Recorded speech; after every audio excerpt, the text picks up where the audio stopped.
Alright, it's time for garden tour week 6, I think. Let's just start up here actually. I dug just a shovel's width here and put down a garden hose. So it's currently just sticking out of the soil here. This is the beginning of my attempt to put up several posts so I can connect and water from different spots in the garden. We've had rain, actually quite a bit. I also have myself a temporary dog this week. The rain, as you know, everything kind of just pops when it rains. So I'm gonna show you. Let's start with the kids' garden. This is not actually plants you're seeing here. That's from our big oak tree. My kids wanted to plant something, so we planted the new peppers from the ones we got from my mother, and the peas and carrots are coming along. The peas here needs to be tied up, and the sunflowers from kindergarten is doing fine. If you remember, I said that I had some survivors along the fence of my sunflowers. Well, I don't anymore because I kind of forgot to tell my husband about them, and of course he can't see that a small plant is a sunflower and not a weed, so I don't blame him. So I don't have any sunflowers along the fence anymore, but I do have an entire tray that have sprouted, so I will redo it and tell him this time. This garlic's still falling behind the others.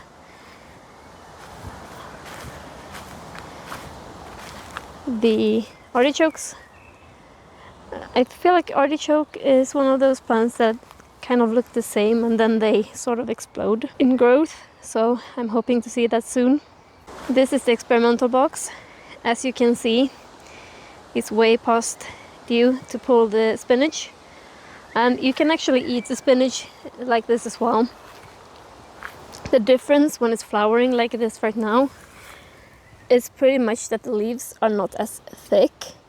They still taste like spinach, they're just not as meaty. In the asparagus bed I have actually seen one more, so we're only missing one plant now to have all 10 sprouted. This one has sort of exploded thanks to rain. This is the red onion, and the broccoli is looking good as well. The strawberries are still alive, and that's all I'm asking of them this season. I need to trim the walkway in there. Raspberries doing their thing. Potatoes looking good. This is the ones I put here in April, I think. So this is looking very promising for potatoes for midsummer. Look at the slacker over there.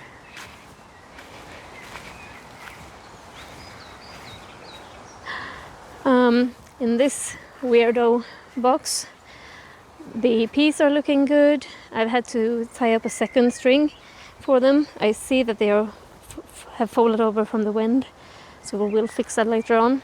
I need to weed this one, but the leek is looking really good. And then we have the potatoes that place themselves here, along with some carrots. And I do have a broccoli here as well. I have moved the sweet potato to give it a fighting chance. And this one is not much to say about. It's beans and carrots. I'm gonna start thinning out these soon. As you can see, they are very, very close together. Down here, the yellow onions are looking good as well, but they did not have a happy exploding moment like the red onions from the rain. Beans are looking good here as well. This one does not want to sprout, and I'm pretty sure that what's coming up here is not beans. I think it's weeds. I put another story on these two today actually. This is potatoes because I want to be able to fill up with some more material around them, and because that's the end goal for these boxes anyway. Peppermint, physalis, and this is where I planted the sweet potato.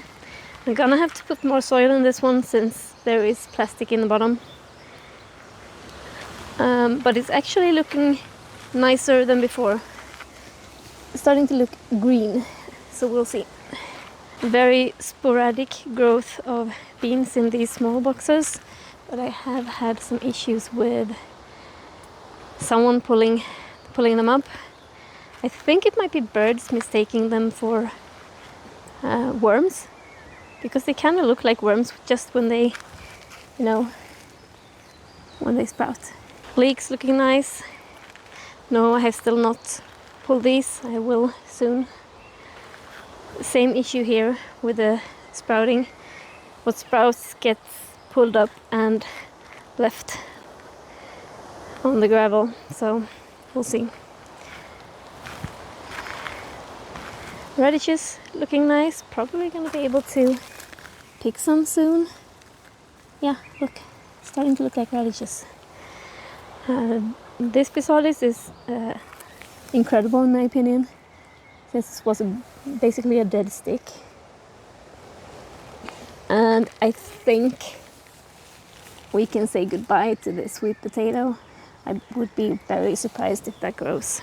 The rain made a lot of these beans sprout, so sadly it also came with some slug damage. Volunteer potato. Looks like at least, or very weird beans. Broccoli. Now I think this is kind of weird how this one doesn't want to grow. Oh sorry, my shadow is in the way. This one doesn't want to grow, but the others are. I'm gonna have to weed this one, but I've also had quite a bit of slug damage on these. Beets.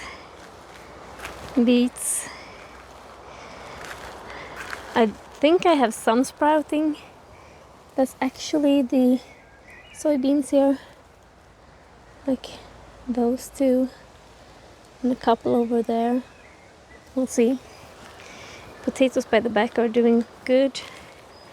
The volunteer radishes, nice as well.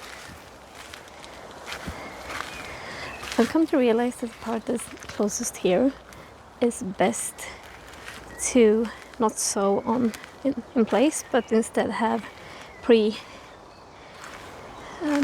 pre-sown and planted out instead. This is my lentils. They are looking nice. This one is sort of more weeds than beets. I'm beginning to end up in a stage where I don't think I can actually clear between the beets, so I might have to sacrifice the beets as well. And I think we could say goodbye to this sweet potato as well. This physalis though is looking nice. I think it's incredible how they are, recouping from being basically dead. And some peas. Here we have some sad looking broccoli and Brussels sprouts. These were supposed to be planted at my mother's, but I don't think they will end up there, considering the time crunch we have. We'll see. We have some beans here. These will probably fill out the spaces in these. And some sunflowers. I did some clearing up in here. It's not very pretty, but at least it's a bit easier to see. Some of my tomatoes still have some damage from the frost. There were a couple that didn't do so well for some reason, and others didn't end up bothered at all. So I will remove a couple of plants because they're still pretty close together. here I have a volunteer potato. They are insane potatoes. It's like if the soil has been anywhere near a potato, you will have potatoes in it. The back here is Amish paste, the tomato, the one I use for sauces. And we have chilies and tomatoes, and I saved a couple of these that actually hadn't started to flower yet. And this is how far we gotten with the gravel. I have one more load on the trailer. We'll see if I stop after that or if I keep going in between those as well. But I will cut it off there around it and remove some of the plastic. The strawberries are looking good. Hopefully we will have some red berries by midsummer.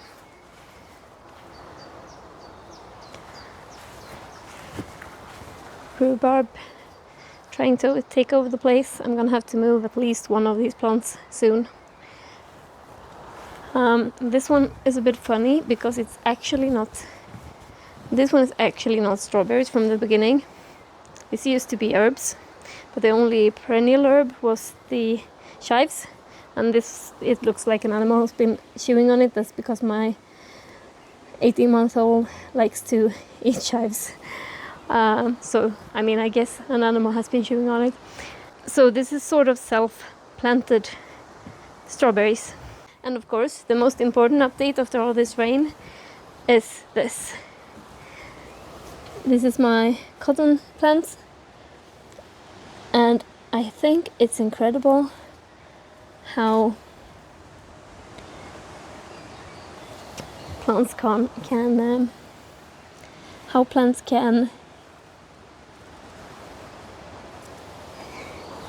regain momentum in growing if you just let them.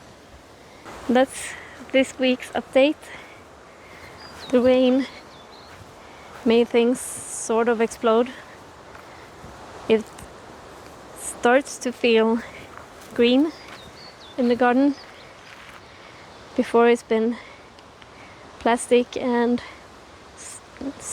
soil and wood, and now I think we're starting to get the really green feeling.